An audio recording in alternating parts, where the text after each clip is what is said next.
E aí, como é que tá em Boston? Tá, como é que tá o clima aí? Tá frio, calor? Ah, até que tá gostoso hoje, né? A gente acostuma, então, assim, hoje tô usando só uma roupa assim, mesmo. Acabei de chegar no laboratório, na verdade, eu esqueci de levar o almoço, aí eu vim correndo pra casa porque, falei, vou organizar a minha vida em casa agora, terminar de fazer as coisas em casa, mas eu tava trabalhando até agora. Tá de Mas prudência. tá bom aqui, cara, tá bonito. O inverno passou, né? Agora a gente entrou na primavera e a cidade vai ficando bem mais bonita. Eu particularmente adoro o inverno, mas é bonito também, vai mudando as estações, é diferente. Você vai curtindo uma outra fase da cidade. Eu gosto O muito. friozinho aqui tá começando agora, né? O frio daí, né, que na verdade, acho que aí no inverno é mais quente do que aqui na primavera. Aqui fica bem quente no verão, falar bem a verdade. Chega uns 20 e poucos, 30 graus, mas é gostoso. Eu, quando estou enjoando do verão, já vem o outono. Eu gosto muito que as estações do ano são bem definidas aqui em Boston. Então, eu gosto muito disso. Ah, no Mato Grosso do Sul fez 21 graus, tá todo mundo de casaco já. Ué, as meninas têm que pôr as botas e tal. É assim mesmo. Em Você Goiânia é, era assim também. você é de Prudente, né? Sou de Presidente Prudente, interior de São Paulo. E saí de lá com 17, né? Mudei para Londrina e rodei bastante. De Londrina fui para Goiânia. E aí de Goiânia eu morei um ano em Los Angeles e tô há 6 anos agora aqui em Boston. Ah, eu tenho um casal de primos fazendo medicina na Oeste lá em Prudente.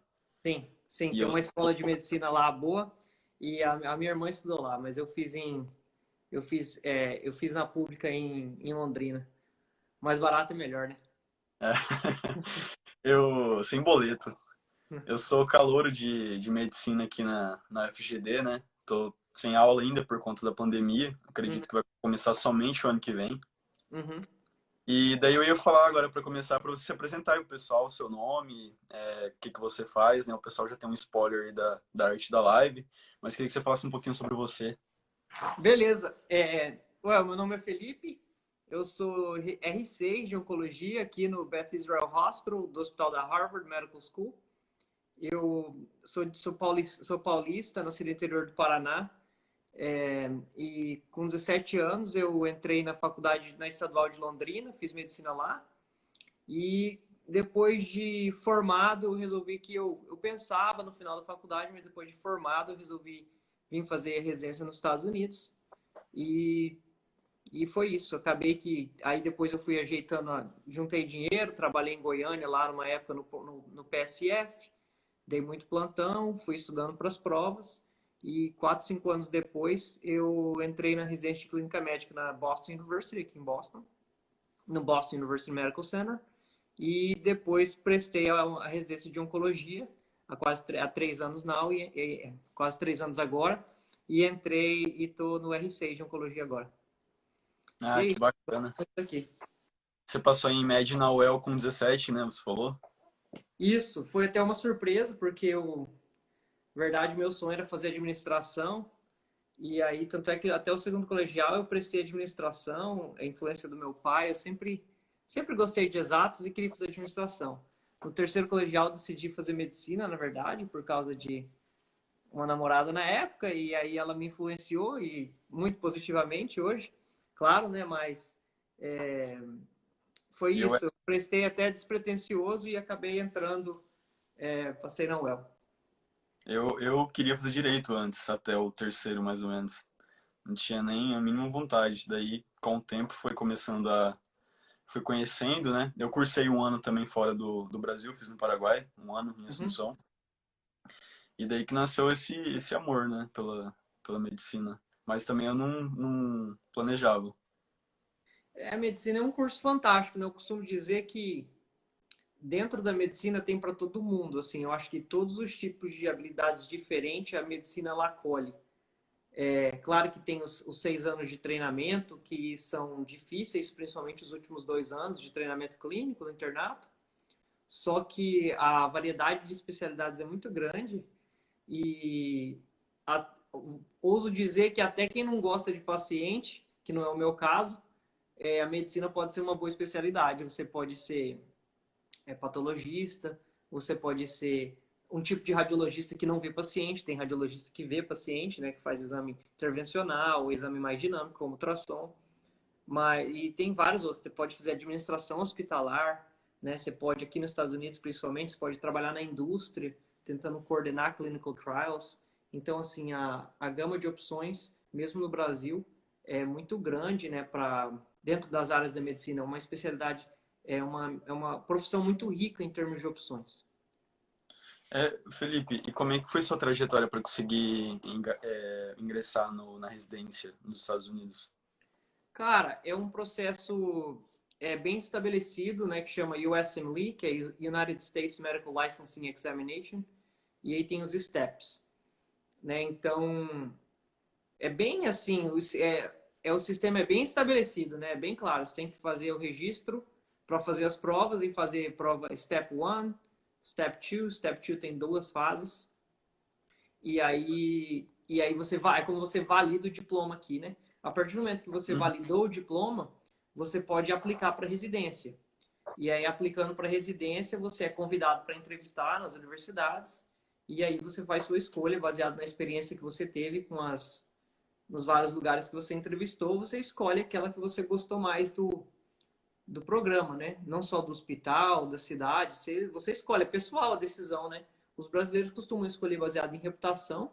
Foi de certa forma que eu fiz. Mas você escolhe de onde você quiser ir.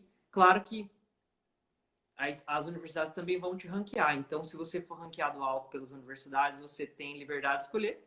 Mas se você entrevistar lá e elas não gostarem de você, por mais que você escolha, você acaba indo para lá.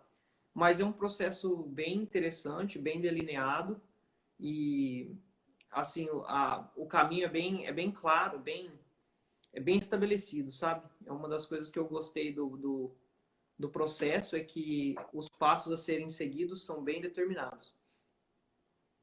E como é que foi, tipo... Não, uma dúvida antes, para não esquecer de perguntar. Como que fica a titulação se você voltar pro Brasil? Você tem que prestar alguma prova de título ou não?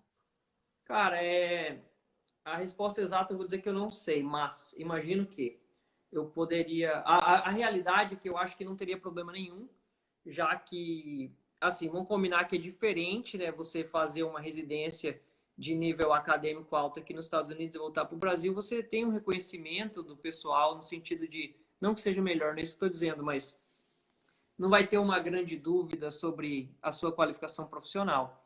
Ao Sim, sim. contrário de você, vamos supor que você vai fazer na Venezuela e aí você vem para praticar como especialista, a aceitabilidade eu diria que é diferente. Então, É. assim, pelo que eu entendo de lei, que não é muito no Brasil, você não realmente precisa de uma prova de título para ser especialista, mas para ser reconhecido, se eu não me engano, você tem que ter umas residências específicas ou passar na prova de título. Moral da história, eu não sei, mas eu acho que não tem problema nenhum. Tem várias pessoas, inclusive um dos oncologistas mais famosos no Brasil, o Dr. Paulo Hoff, ele fez o treinamento aqui nos Estados Unidos. Eu duvido, pode ser que eu esteja errado, que ele tenha feito prova de título. O cara já é tão reconhecido que, assim, o cara não vai sentar, entendeu? É uma coisa que é o bom senso, eu acho que entra nessa situação. Mas eu acho que pode fazer prova de título, eu não sei os detalhes, mas eu diria que no caso dos Estados Unidos, em particular, eu acho que esse não é tanto um problema grande, né? Já ao contrário, não dá certo. Não tem como você revalidar você não tem como fazer especialidade no Brasil, chegar aqui nos Estados Unidos e atender como especialista, né? Você teria que, teoricamente, refazer o treinamento. Você planeja voltar ou não para atuar aqui? A, a resposta da primeira parte da pergunta é sim, eu planejo voltar. A segunda parte para atuar aí, não. Eu acho que, assim, eu gosto muito do Brasil, tenho um carinho gigantesco e sempre quero voltar para o Brasil pelas pessoas, né? Principalmente a minha família, claro, obviamente, mas não pretendo praticar no Brasil, a não ser que algo mude drasticamente, né? A gente vai, a gente vai mudando o jeito a forma de pensar, mas o meu plano é ficar por aqui, praticar por aqui, desenvolver minhas pesquisas por aqui e colaborar com o Brasil sempre que possível e retribuir sempre que possível. Mas eu nesse curto prazo que eu estou imaginando, pelo menos vamos dizer que nos próximos 5 anos, a chance é bem pequena. Então, eu fiz uma caixinha de pergunta hoje, né? E várias pessoas repetiram a mesma pergunta. Tipo, o que que te motivou a seguir essa trajetória de ir para Harvard, de iniciar essa pesquisa no MIT também, de biologia computacional? Qual que foi sua motivação? Tipo, você se inspirou em alguém? Ou tem um fator dentro da família? Qual que foi? Cara, eu vou te falar, assim, você colocou várias perguntas embutidas, a motivação Sim. de várias coisas diferentes na minha vida, né?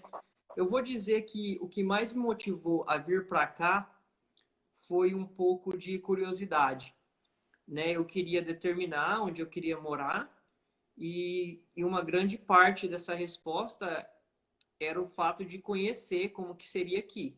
Então, parte da minha decisão foi, eu vou experimentar e depois eu decidi tomar a decisão sem realmente conhecer. Então, decidi fazer meu treinamento aqui por esse motivo. Não estava decidido a... Não tinha certo na minha cabeça, eu quero morar nos Estados Unidos, praticar nos Estados Unidos para sempre. Falei, não, eu quero... Eu sabia que seria problemático se eu fizesse residência no Brasil, quisesse trabalhar aqui, eu sabia disso, que eu teria que refazer meu treinamento, então eu não queria que isso acontecesse.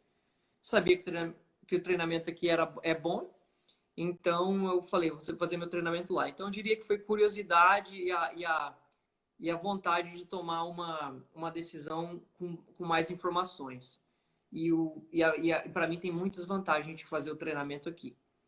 Depois disso, com relação à pesquisa, à biologia computacional, a segunda pergunta foi a motivação de ir para Harvard. Eu sempre, obviamente, sempre conhecia Harvard, mas nunca foi meu objetivo final chegar na Harvard. Eu sempre tive a mentalidade que onde eu tivesse, né, independente de ser na escola lá em Presidente Prudente, na faculdade em Londrina, no PSF em Goiânia, em Trindade, na verdade, eu sempre queria dar meu melhor, fazer um bom trabalho e servir as pessoas. Então, quando eu acho que uma coisa foi, as coisas vão gerando resultado e chega onde você sim, não necessariamente planejava, né? Eu não saí do Brasil com o objetivo na cabeça, eu vou para Harvard.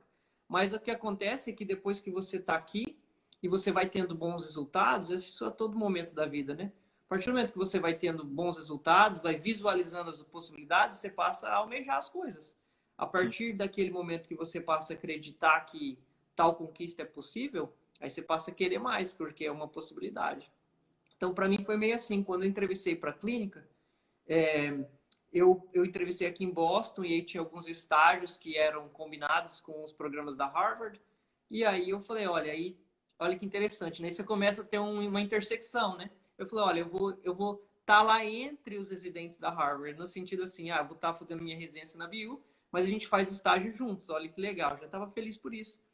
E aí nisso foi, eu falei, de Boston eu já estou na mesma cidade, de Boston eu já faço coisas na universidade, tento me infiltrar assim de aproveitar oportunidades que não são restritas àquelas pessoas que estão dentro do programa igual eu estou hoje.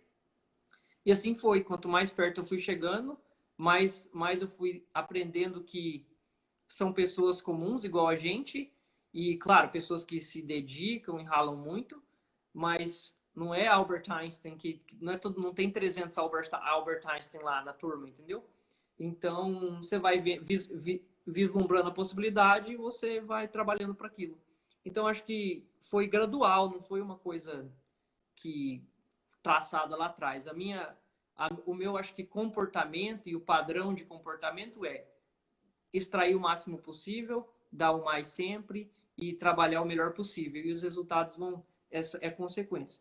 Com relação à biologia computacional e a pesquisa aqui na Harvard e no MIT, aí sim, né? Quando você chega nesse nível de educacional, assim, né? Que, igual meus professores, meus mentores, são realmente pessoas que são líderes de algumas áreas no mundo, essas pessoas, acaba que igual você conecta com um professor na escola, e você acaba gostando da matéria, é o que acontece comigo. Eu conectei com alguns mentores, minha professora de clínica, por exemplo, de câncer de mama, e ela muito focada em genética e genômica, e assim foi. Criei um relacionamento com ela e ela começou a sentar depois da clínica, bater papo comigo e cultivar essa semente, essa curiosidade em mim.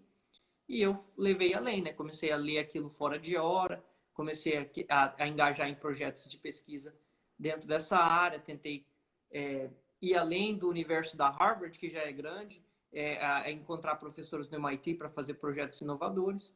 E isso foi, uma coisa foi puxando a outra. Eu não tenho explicação para todos os... Muita coisa na vida acontece assim, você encontra uma pessoa indica outra, mas foi assim, a vontade de fazer as coisas com quem era líder e aprender como que as pessoas que lideram fazem, né? Porque sempre tem algo para a gente aprender, né? Então eu sou uma pessoa muito observadora, então eu sempre presto atenção no que as pessoas que têm o que eu chamo de sucesso, né? O sucesso que eu quero ter, porque o sucesso é diferente para todo mundo. O que elas estão fazendo? Como que elas pensam? O que eu posso imitar, né? Que caminho? Como que eu imito o caminho dessa pessoa? Então acho que isso me influenciou muito. E fala um pouquinho pra gente sobre o seu pós-doc de biologia computacional. Fiquei curioso sobre isso também. Pois é, é o seguinte, para clarificar, né? Eu não fiz doutorado, então eu não tenho um PhD. Medicina aqui nos Estados Unidos, MD é o título, chama Medical Doctor, né? MD. E é considerado um doutorado praticamente. Então foi até interessante que eu achei que eu nem podia aplicar para essa vaga, ou seja, uma vaga de pós-doutor no MIT e na Harvard. Eu apliquei, eu fui selecionado. E aí, aqui na residência, a gente tem bastante tempo protegido para pesquisa. Depende da especialidade, mas em oncologia, no programa da Harvard, a gente tem muito tempo protegido fora da clínica e fora do hospital para buscar avançar a ciência de alguma forma. E durante meus 2 últimos anos, o R6, o R5 e o R6 da oncologia, eu entrei nessa vaga de pós-doutorado no Broad, é o MIT e a Harvard junto, fazendo pesquisa de genômica, de DNA e RNA, e estou fazendo pesquisa lá. Então, assim, isso foi bastante diferente para mim, porque no laboratório que eu estou, eu não tenho experiência de pesquisa básica como é que fala, de bancada no Brasil. E no laboratório o pessoal é matemático, é engenheiro, o pessoal é bioestatístico, é computer scientist, que é cientista da computação, e só eu de médico. Então, assim, foi bem enriquecedor de aspectos, diria que challenging, né? Tipo, bastante desafiador, bastantes dias, bastante frustração por estar entrando numa área que eu tinha, hoje não, né? Mas eu tinha pouco anos atrás, mas gratificante, porque é quando você explora o que é totalmente desconhecido para você que você mais aprende. Então, a minha experiência tem sido bastante difícil, tempo muito interessante, muito legal. Eu estou muito feliz com essa decisão que eu tomei, porque eu acredito muito na biologia computacional, esse negócio de você trabalhar e analisar dados, algo que me traz muita satisfação. E, tipo, eu vi que você postou nos stories que você é um estudante, né, ainda. E como todo estudante, tem dia que rende pouco, tem dia que rende bem, né? Eu vi que você postou um story falando sobre, eu até repostei ele aqui no meu Instagram, eu não sei se você viu. Fala um pouquinho sobre isso pra galera, principalmente o público que tá aqui vendo, e muita gente vê depois também, são vestibulandos, né? E Uhum. eu fiz 2 anos de cursinho, então eu sei que tem dia que você não rende nada, tem dia que você rende bem, tem dia que você rende malemar 5 Rende mais? minutos. Então, queria que você falasse sobre isso. Eu acho que a internet dele deu uma caidinha. Voltou. Eu diria que assim, você falou que eu sou estudante. Uma ressalva que eu queria fazer para as pessoas que faz medicina, talvez não saiba, é médico, sabe? O médico sempre é um estudante, sabe? O médico do primeiro dia que ele entrou na faculdade até o dia que ele aposentou, o médico é uma profissão que você é sempre estudante. Não adianta, não é um tipo de conhecimento que você adquire 6 anos na faculdade e você trabalha pro resto da sua vida.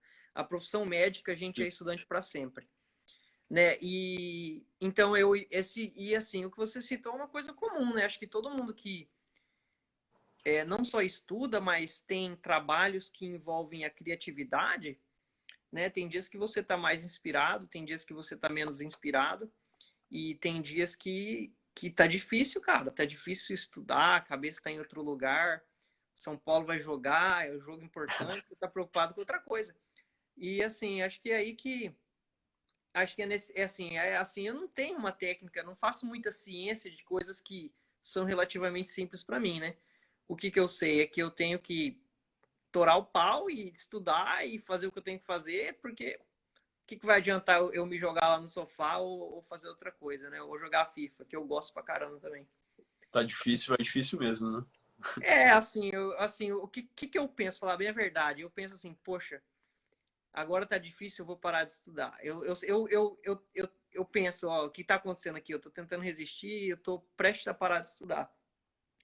O que eu passo na minha cabeça, né? Eu falo assim, olha, é, é nesse momento em que faz a diferença você estudar. Eu penso assim, ó, é agora que a maioria das pessoas parariam de estudar, então eu vou ralar mais aqui, eu vou ficar firme, porque é isso que vai fazer a diferença. Porque fazer o que é fácil, todo mundo faz. Então, assim, não estou de forma nenhuma falando, ah, eu sou melhor que ninguém. Não é essa a mensagem. Eu só estou sendo Sim. totalmente sincero com a forma que eu penso, que passa na minha cabeça quando eu tenho dificuldade para estudar, ou quando eu estou fazendo um negócio que eu estou desanimado. Isso é algo que eu uso para me estimular. Eu falo, é agora que as pessoas desistiriam. E isso me dá um ânimo. Eu falo, não, eu vou mais longe, eu vou ralar mais. Então, é meio que a mentalidade que eu desenvolvi, funciona para mim, e é assim que eu faço. Agora, não tem muita ciência, e não faço muita ciência disso. O que eu tenho que fazer é estudar, e ponto final, e trabalhar, e concentrar. Eu acho que foco e concentração são os melhores parceiros de você render no estudo, né? Porque celular do lado é o maior inimigo, e distração não tem como. Juntamente com disciplina, né? Sim, regularidade número um, né? Não eu diria que não é nem qualidade e nem quantidade, é a combinação dos dois. Você estudar com muita qualidade, mas sem regularidade, não adianta nada. Nada não, estudar sempre adianta, mas adianta pouco, não resolve seus problemas. E estudar muito sem qualidade também não adianta, mas é difícil. Normalmente quem estuda, a gente sempre tem exemplos, mas quem estuda muito aprende a desenvolver a qualidade. Você de tanto estudar, você acaba vendo o que funciona para você. Às vezes o que funciona bem para mim não é o que funciona bem para você. Tem gente que senta e estuda 6 horas seguidas, tem gente que precisa parar a cada meia hora, uma hora. Então cada um todo mundo é diferente. Mas no final das contas, no frigir dos ovos é tempo e qualidade, né? Então é o que eu tento fazer. Graças a Deus, o que melhora na minha situação com, às vezes, o pessoal, às vezes, estudante de medicina, que pode estar ouvindo, ou estudante de ensino médio, é que hoje eu estou numa fase que eu literalmente escolho o que eu quero estudar. Isso é mais fácil, tá? Quando eu estava na escola, né, você estuda o que vai ser cobrado de você e o que você precisa para atingir as suas metas acadêmicas lá, né, tirar suas notas e passar de ano e passar no vestibular. Hoje eu já tenho o privilégio de, não, eu decido o artigo que eu vou ler, eu decido o projeto de pesquisa que eu vou começar. Então, isso tudo se torna mais prazeroso. O exemplo que eu dei hoje. Entre fazer nada e ficar no sofá, eu prefiro ler alguma coisa e estudar, porque é algo que me interessa muito. É algo que, quando eu vou dormir, eu estou preocupado, é um problema que eu quero resolver. Já agora, outro dia eu estava até lendo um artigo essa semana, um artigo científico, e pensando que ele era muito relacionado à química e a propriedades químicas, que eu já soube muito mais na minha vida, sabe? E às vezes eu falo, nossa, aquilo lá era importante, né? E gostaria de ter a memória mais fresca de vários conteúdos de química, especificamente, porque eu estava estudando farmacologia de droga e como que a droga interage no receptor, e umas coisas bem específicas, assim, de biologia molecular, e, e que, assim, teria muita utilidade. Igual, eu trabalho com biologia computacional, trabalho com muita matemática. Então, assim, eu tinha um background forte em matemática, isso me ajuda muito, a forma de pensar, né? Nem sempre você precisa lembrar a matéria específica. Mas quando você estuda, na escola você desenvolve uma forma de pensar. Que às vezes a pessoa mais nova, ela não tá vendo isso, quando ela tá lá fazendo a apostila. Mas hoje, com um pouco mais de idade, a gente vê que ajuda demais. É importante, né? Uhum. Fala um pouquinho sobre a residência em oncologia. Eu tenho muita curiosidade. É uma residência que eu acho, não sei se pode mudar durante a faculdade, que eu não faria. por conta dos casos da minha família de câncer, tem muito. Então, é uma área assim que mexe comigo, sabe? É Uhum. tipo ser com criança. Com Então, muita gente, né? sobre. O câncer é uma realidade da maioria das pessoas, porque com o envelhecimento populacional, né, as causas mais comuns de morte é cardiovascular, né, derrame, infarto e câncer. Então é uma coisa muito comum. Cara, uma especialidade difícil, mas eu vejo de outra forma. Se é uma especialidade triste, é nela que eu quero entrar, porque é onde você tem a oportunidade de criar o maior impacto. Então, é uma área que precisa de muito desenvolvimento, que precisa de muita pesquisa, e existe muita pesquisa, então ela meio que oferece a oportunidade de você desenvolver esse lado curioso, esse lado de interesse em expandir o conhecimento. E eu acho fascinante por causa disso, né? Eu acho que concilia muitas coisas, mesmo dentro da oncologia. Vamos supor, assim, a parte difícil às vezes perder paciente é muito triste, né? Mas isso tem mudado, está cada vez melhor os tratamentos.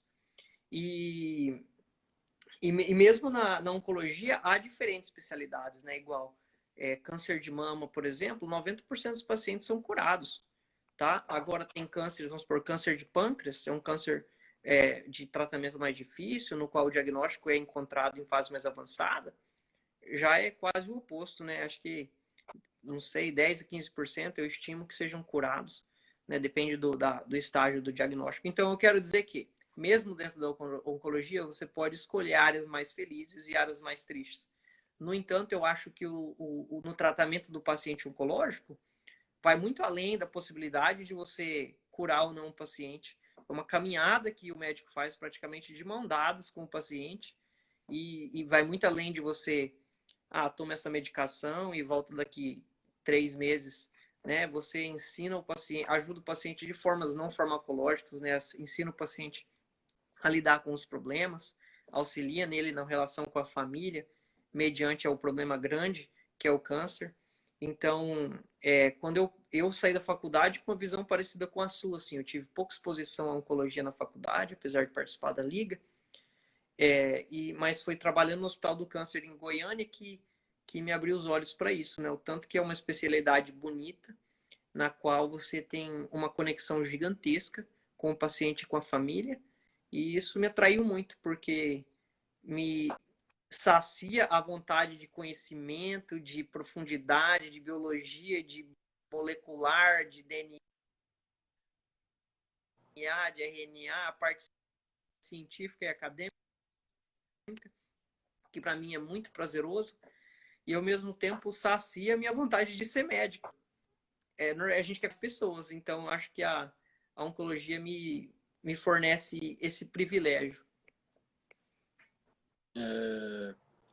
Eu tenho uma liga agora aqui na UFGD, não lembro o nome certinho, mas é tipo de medicina caminhando juntamente com espiritualidade, sabe? Uhum. E eu não sei se tem alguma pesquisa relacionada com isso na área da oncologia, mas com a experiência que eu tenho de familiares, eu também conheço o HC de Barretos. Quando eu decidi fazer medicina, eu fui lá conhecer o hospital. Eu passei 2 dias lá conhecendo, que é fantástico. Acho que você conhece também, né? Já foi lá. Eu nunca entrei assim, não. Não Eu chegou aí? fiquei no Brasil, eu, obviamente conheço, né, da reputação do Hospital de Câncer de Barretos, mas eu não conheço pessoalmente, eu diria. Passei na Então, frente. é fantástico e eles desenvolvem também esse trabalho espiritual com o paciente. Tem Uhum. alguma pesquisa ou você, por experiência própria, tem alguma confirmação que isso causa uma evolução melhor no tratamento do câncer? Ó, eu vou separar duas coisas aqui. Uma coisa vou falar da parte científica, depois eu vou falar minha opinião pessoal. Como cientista, eu diria que existe um corpo de literatura que sugere que isso é importante. No entanto, é uma coisa muito difícil de se medir. Pensando cientificamente, medir o impacto de intervenções vamos dizer, conteúdo ou de matéria espiritual é muito difícil, porque é algo que não se mede, né? Você consegue medir o Político, né? impacto, mas é difícil medir a intervenção, tá? Mas existem trabalhos científicos bem feitos que mostram uma associação positiva entre, não necessariamente religião, né? Muitos são feitos em contexto de Sim. religião, mas não necessariamente de religião, de ter uma atitude, uma leveza de levar o diagnóstico, uma atitude positiva com relação ao diagnóstico, a forma de encarar a situação, na qual a religião ajuda muito, mas não necessariamente é a religião que faz a diferença, é a forma que a pessoa usa a religião, a forma que ela usa da espiritualidade durante o tratamento do câncer. Mas isso é difícil de provar e de estabelecer. Aqui na Harvard mesmo nós temos um centro de chama medicina integrativa que ajuda a gente a cuidar dos pacientes e aborda essas coisas. Uhum. Mas é difícil ter grandes trabalhos assim, porque é algo muito difícil de reproduzir também.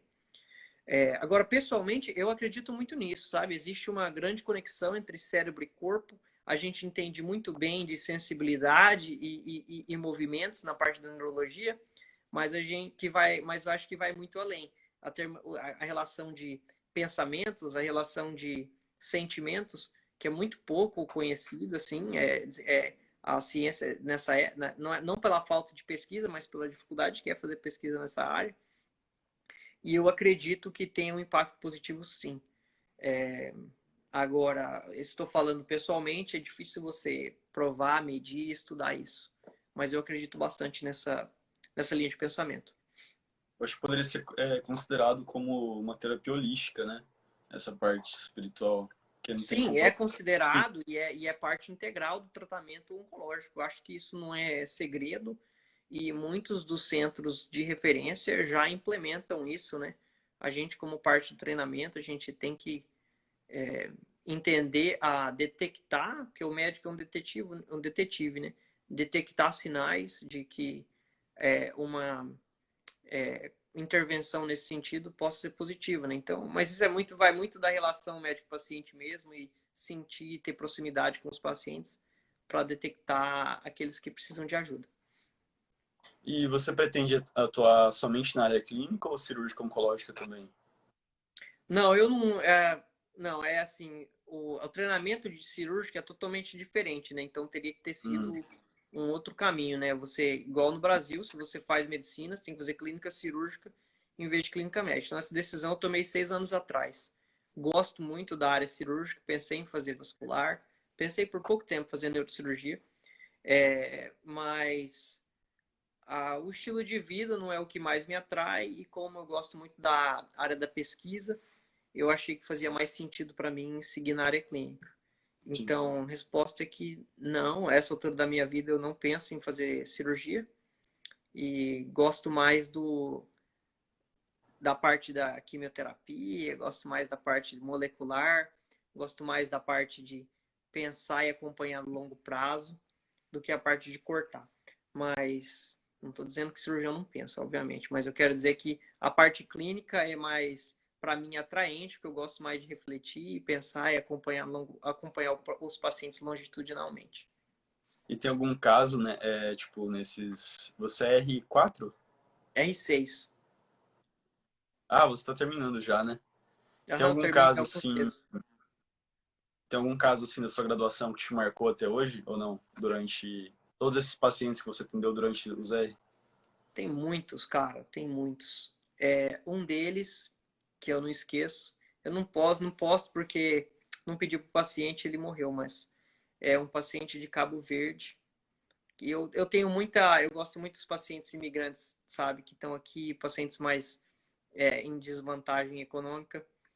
E ele tinha um tumor gigantesco no meio do mediastino, aqui no tórax, e é um câncer de pulmão, só que diferente dos mais comuns, que são, em vez de ser adenocarcinoma ou de células escamosas, era um tumor neuroendócrino agressivo, gigantesco no meio do pulmão, tamanho de uma melancia quase no meio do pulmão. Talvez um melão, vai, melancia eu exagerei. Mas Caraca. e ele, cara, ninguém achava que ele ia viver 2 meses, sabe? E ele sempre teve uma atitude muito positiva. Assim, falou, não, eu vou tentar e vou. Claro que chega uma hora que o tratamento ele faz mais mal do que bem. E é papel do médico é, conversar com o paciente sobre isso. Tem um momento da doença que o tratamento ele te mata mais rápido. Mas esse paciente especificamente tinha uma atitude boa e ele conseguiu tomar tratamento por bastante tempo e viveu por muitos meses, ao invés de 1, 2 que a gente imaginava, olhando a doença do começo, ele viveu mais de 1 ano. Então, Não. e assim, o que me marcou, eu vi vários casos desse jeito, mas o que me marcou era que eu gostava muito desse paciente cabo-verdiano, ele era muito simples, ele era um lavador de louça, e gente fina, gostava de mim porque eu falava português, porque eles falam português em Cabo Verde, e sei lá, gostava, cara. Nossa, o médico é muito privilegiado, eu penso muito isso, assim, você poder cuidar das pessoas e ter a gratidão dos pacientes, eu acho que é a coisa mais especial da nossa profissão. Chegou a pegar algum brasileiro ou não? Vários.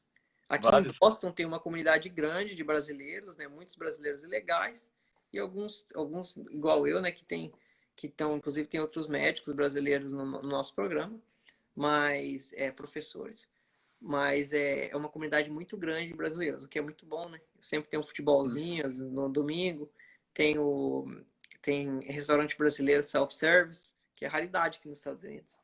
Então, quando eu tenho saudade da comida da minha mãe, não é a mesma coisa. Ela Mas, tá aqui na live, eu vi ela comentando.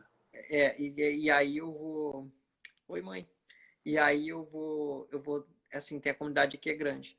Então tem muitos pacientes. Quando eu estava na Boston University, porque lá é um hospital menos elitizado que o hospital da Harvard, eu via mais, porque eles atendem mais pessoal sem documentação.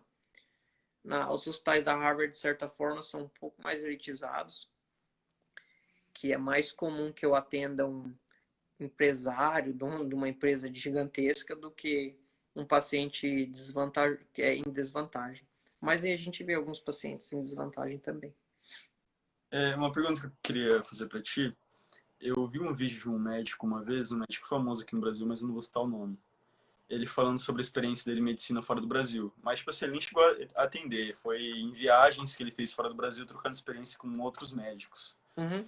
Ele falou que a diferença da medicina, ele estava falando especificamente de Portugal, não sei como é nos Estados Unidos, mas que o contato é menor, tipo assim, questão de examinar, o contato médico-paciente, sabe?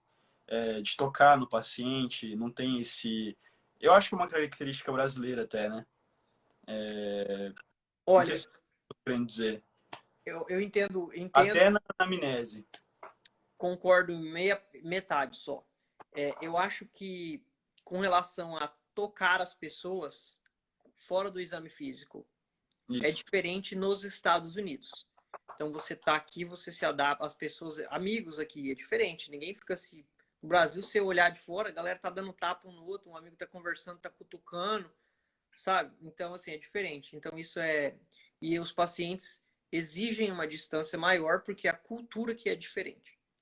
No entanto, tem vários pacientes latinos e com relação a médico tocar no paciente como um paciente, eu discordo absolutamente. Esse é um comentário típico e comum daqueles que não praticam ou praticaram medicina aqui, que entendem como funciona. É muito comum, tem vários mitos. Por exemplo, o estudante de medicina nos Estados Unidos não põe mão no paciente, porque a gente quer achar as vantagens do Brasil, né? Então, Sim. na UEL a gente faz os procedimentos e não sei o quê. Aqui também. Cansei de ensinar estudante de medicina a fazer procedimento. Né? É claro que o rigor aqui é, de certa forma, maior, existe uma parte legal, que é muito grande, muito séria, né? Mas isso aí é parte de um mito que existe. O médico que vai examinar, vai te consultar e vai fazer as mesmas coisas. Né? Eu posso dizer pelo que eu faço, mas eu quando tenho paciente brasileiro e paciente latino, que eu gosto muito, é uma população calorosa, né? Eu me comporto mais relaxado no sentido assim, né? Vamos supor uma mulher, uma paciente minha que me marca muito, ela é da República Dominicana, tem essa cultura mais latina. Eu não tenho problema em cumprimentar ela e apoiar minha mão no ombro dela. Mas às vezes, se é uma mulher americana que cresceu aqui em Boston, eu não vou fazer isso. Porque ao mesmo tempo que a minha paciente latina se sente confortável e Ela sente. confortada com a minha proximidade, a paciente americana, às vezes, aqui pode achar, tipo, sabe, que negócio estranho, né? Então, assim, existe essa diferença cultural.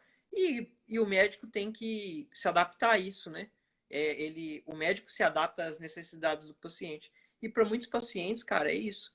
O paciente sente falta disso. O paciente latino, incluindo o brasileiro, pensando em América Latina, é, tem a necessidade do contato físico e ele sente essa necessidade de proximidade com o médico. Então, eu tento adaptar o meu comportamento aos meus pacientes.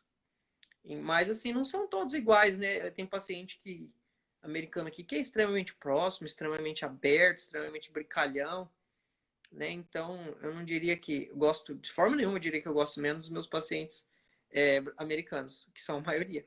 Mas eu gosto muito dos meus pacientes que são de países pobres, ou são brasileiros, claro, obviamente, né? Tem um carinho especial.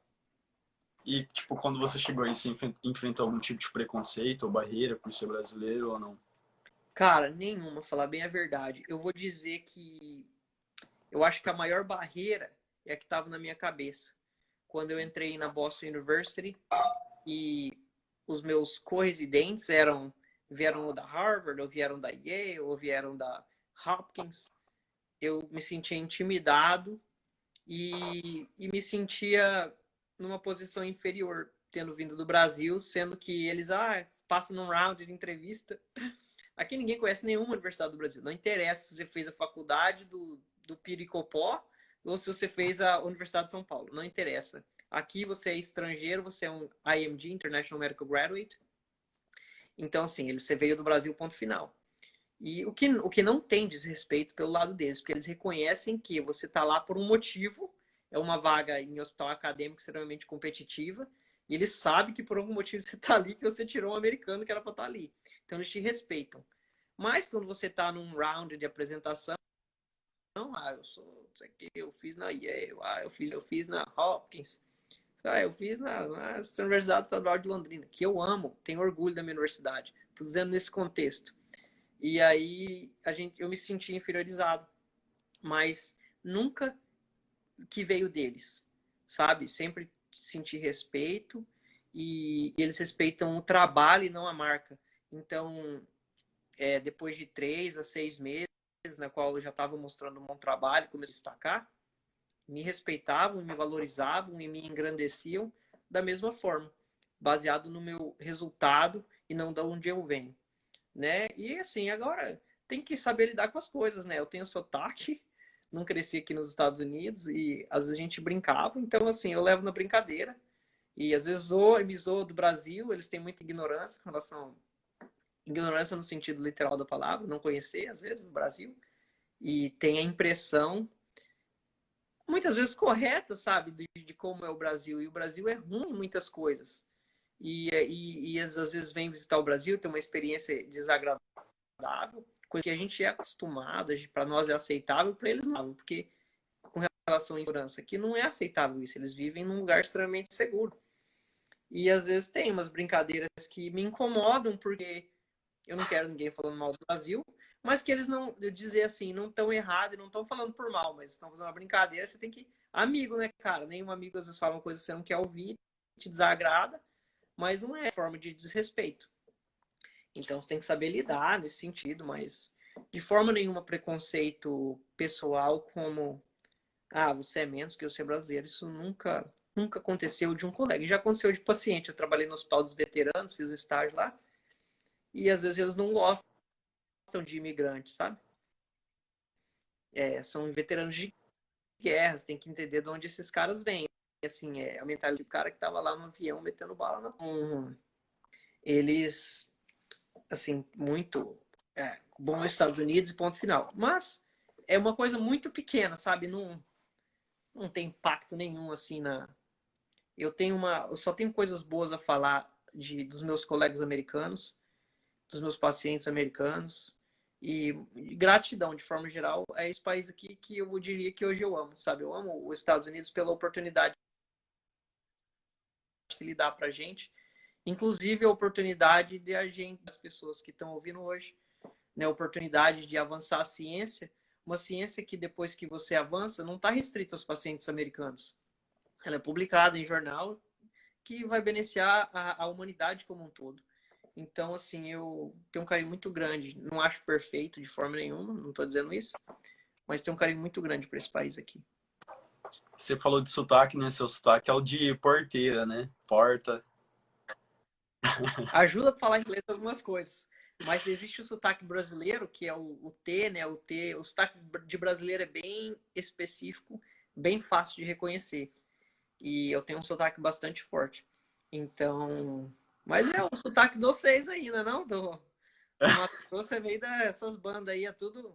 A minha cidade dá, acho que 200 quilômetros de Prudente. É perto? 200 quilômetros é muito perto, aí como não? É, pertinho. 200 quilômetros é 200 quilômetros. É Sim, é perto. perto. É. E saindo agora do contexto da live, como é que tá a vacinação nos Estados Unidos? Eu não tive contato com ninguém daí para falar sobre isso. Acredito que Aqui você a está maioria das pessoas estão curioso. vacinadas. Eu posso te falar por Boston, que eu não sou. Eu sou muito focado nas coisas que eu falo e que eu faço. Não fico acompanhando coisa que. Claro que tem impacto direto na minha vida, é o que está rolando no mundo, mas eu tento muito tirar o noise que a gente fala, o barulho das coisas. Então eu não estou on top dos detalhes, mas o que eu posso dizer, baseado em minha observação e não em estudar o assunto, é que a maioria das pessoas estão vacinadas. Aqui eles já estão vacinando adolescente, que já pelo menos a primeira dose já tomou. O futebolzinho vai retomar amanhã, porque todo mundo já está vacinado pelo menos uma dose. Ah, E é? eu estou vacinado desde dezembro, né?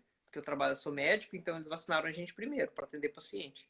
Mas a população, de forma geral, a maior parte está vacinada. Felipe, vamos começar a fazer umas perguntas e respostas agora de algumas Aham. pessoas. Tá? Eu acho que você está vendo aí na tela, da Joana ou não? Não, tá, o meu tá mostrando que tá desligado os comentários para mim. Ah, aparece só para mim então, eu não sabia. A Entendi. Joana perguntou assim, o que foi mais difícil na sua trajetória? Eu acho que acredito que deva ser da faculdade até onde você está hoje. Não, mais difícil da minha É, que trajetória que até hoje é isso. ficar longe do meu pai e da minha mãe. Disparado. Disparado. Mais difícil que qualquer outra coisa que eu já fiz na minha vida. Não dá até de chorar. Mas é assim, o sacrifício, como o sacrifício de estudar para você conseguir as coisas na vida, isso é difícil, tem que batalhar muito e fazer.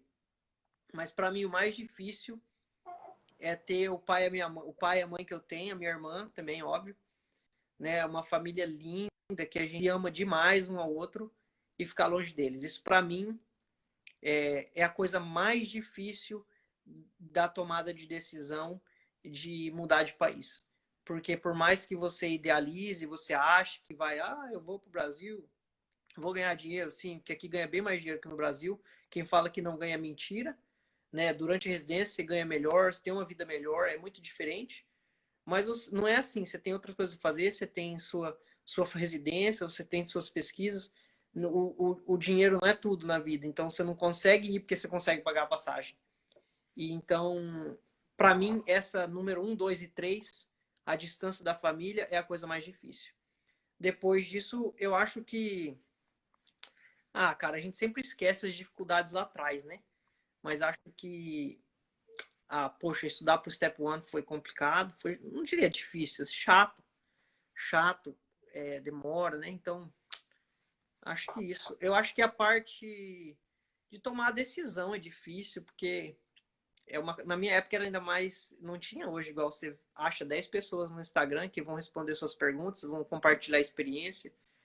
Se ninguém tinha feito, isso é uma coisa assim que você não tem muita referência. Então, essa parte foi uma parte difícil para mim. Mas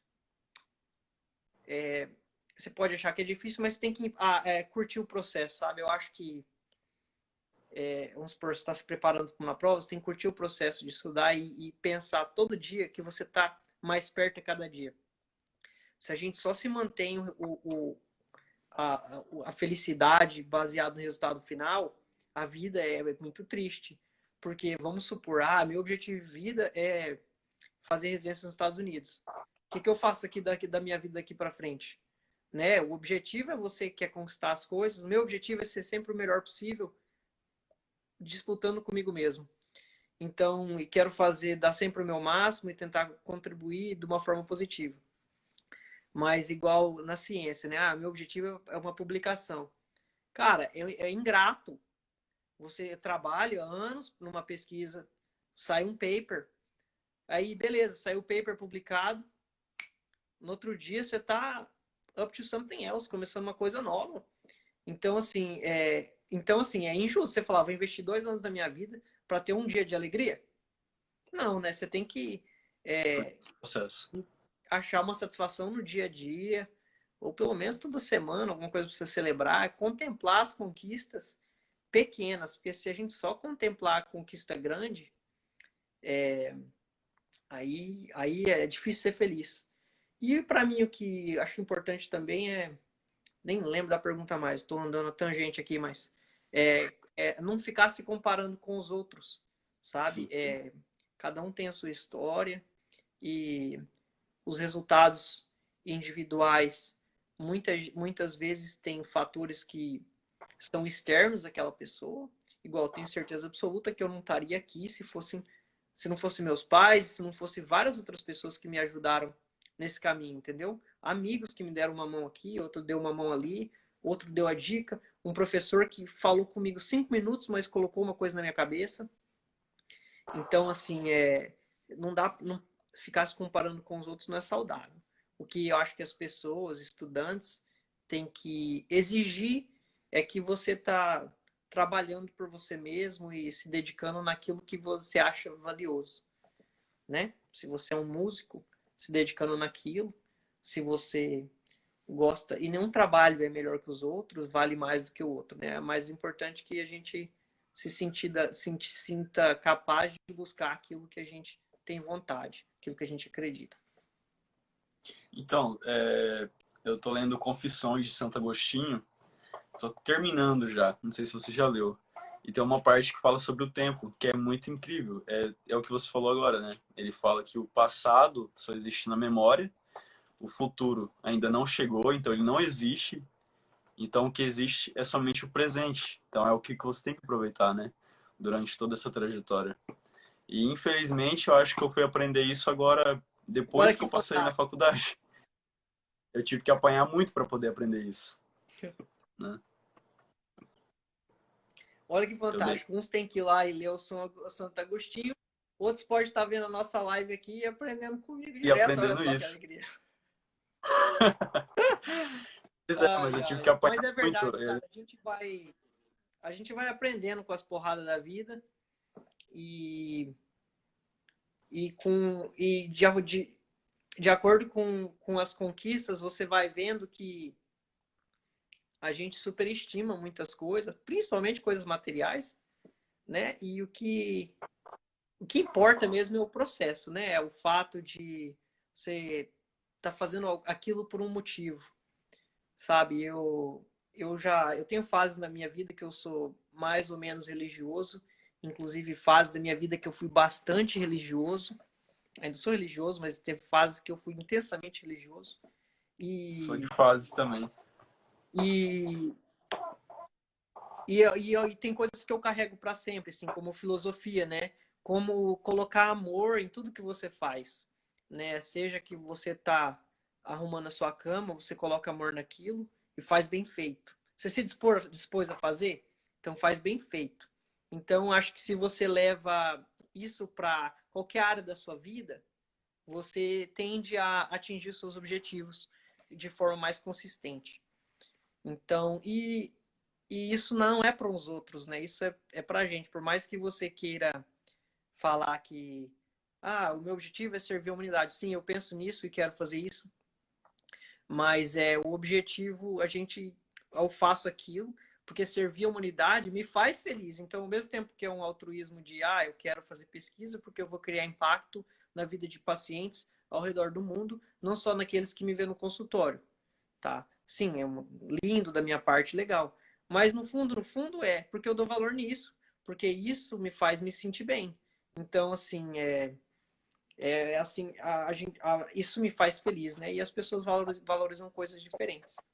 Então, acredito nisso. Acho que se fazer as coisas bem feito e cuidando das pessoas ao seu redor e respeitando as pessoas, a tendência é que você tenha uma progressão mais gostosa, uma caminhada mais gostosa, mais feliz, né? Porque no final das contas as pessoas são as coisas mais importantes, né? E é isso que eu tenho a dizer.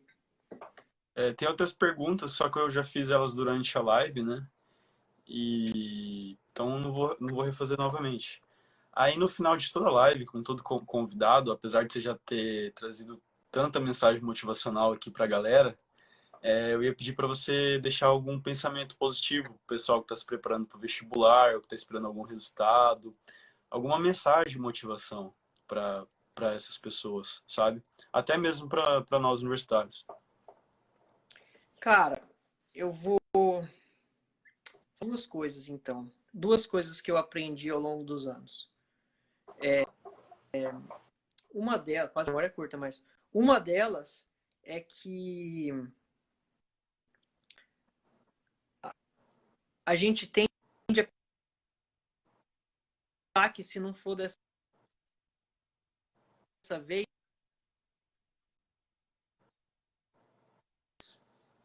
eu não vou conseguir. Tá? E várias vezes na minha vida, eu não consegui as coisas de primeira.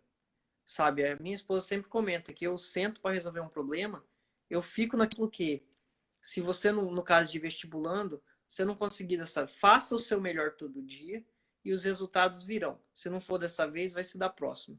A questão é não desistir. Se você vai desistir no meio do caminho, não.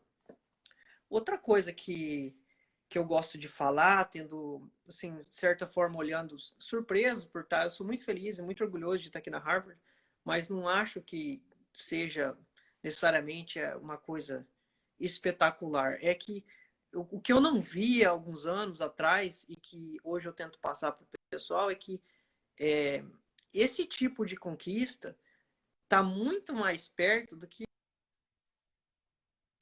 vocês imaginam. Está muito mais perto e factível e possível do que as pessoas imaginam. Muito, muito. Eu imaginava quando eu estava fazendo a minha faculdade. Eu jamais imaginaria essa possibilidade. Imagina alguma coisa, não visualiza, a chance dela acontecer é zero. Não quero que a pessoa trace um plano de, vou estar na Harvard daqui a 10 anos, porque esse não é um plano, uma intenção e vontade boa, mas é o que eu gosto do plano do. Mas não é uma coisa do outro mundo. São pessoas como nós, os médicos que eu conheço aqui, sim, são líderes na área acadêmica e na ciência, mas eu convivi com os médicos no Brasil que são do mesmo calibre, da mesma qualidade no atendimento ao paciente, sabe? Então, não é uma coisa de outro mundo e tá muito mais próximo do que você imagina. Não é uma coisa para poucos, não. É coisa para aqueles que estão dispostos a se sacrificar na profissão, ralar mais, às vezes investir o sábado, né? E o sacrifício pessoal, né? Que eu citei aqui com relação à família, que é muito grande. Então, acho que essas duas coisas que eu gostaria de falar, que não desistir, dar o seu melhor todo dia e, e, e sonhar livre com o pé no chão, né? Não achando que vou jogar FIFA todo dia e vou cair na Harvard. Isso não vai acontecer. Mas se você fizer um bom trabalho, não tem só a Harvard, tem várias universidades maravilhosas aqui nos Estados Unidos, simples do que as pessoas imaginam. E não é uma coisa, isso é para poucos, não. Fazer residência nos Estados Unidos é para qualquer um que está disposto a que são necessários. Eu Então tá falo pra bom, eu caramba, né, gostaria de Márcio? agradecer. Não, tudo bem.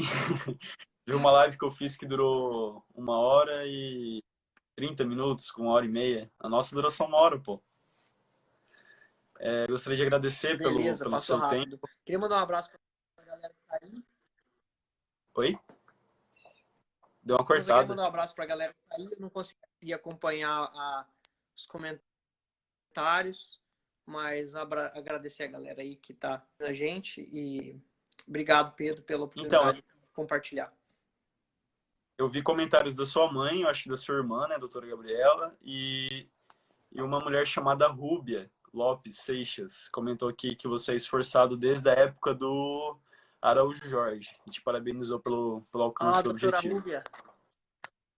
Sim, a Isso. Rúbia era residente de oncologia quando eu era plantonista do hospital e, e me deu uma mão várias vezes.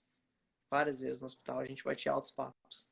E Abração, outra Rúbia. pessoa, eu acho que chama Alex, tinha comentado assim, falou que a Juliana, que eu acho que a sua esposa não tem sotaque, que você não tem sotaque. A Juliana é minha puxa-saco, né, cara? Eu tenho várias. Eu sou cercado de puxa-saco, né? E a Juliana, eu tenho bastante João, a live vai. sotaque, meu inglês não é perfeito, falo inglês bom, mas eu tenho. Felipe, Como? então gostaria de agradecer pelo seu tempo, tá? Por ter cedido para a gente, trazer essas palavras. Foi incrível, espero que a gente possa fazer outra com um tema diferente, né?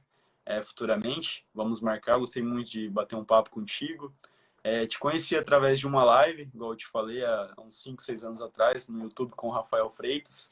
Acredito que seja seu colega também, ele é de Goiânia, né? Eu acho que ele trabalhava lá em Goiânia, não sei se você conheceu ele pessoalmente ou não. E foi através dele. E é isso, cara. Gostaria de agradecer você em nome de todos os seguidores daqui, os vestibulandos. Tem muita gente que vê a live depois, né? Principalmente por conta do horário. Então é isso. E só gratidão, cara. Muito obrigado. Beleza, abração. Abração. Bom final de semana aí pra você. E amanhã vai Pra dar ti, pau. valeu. Falou!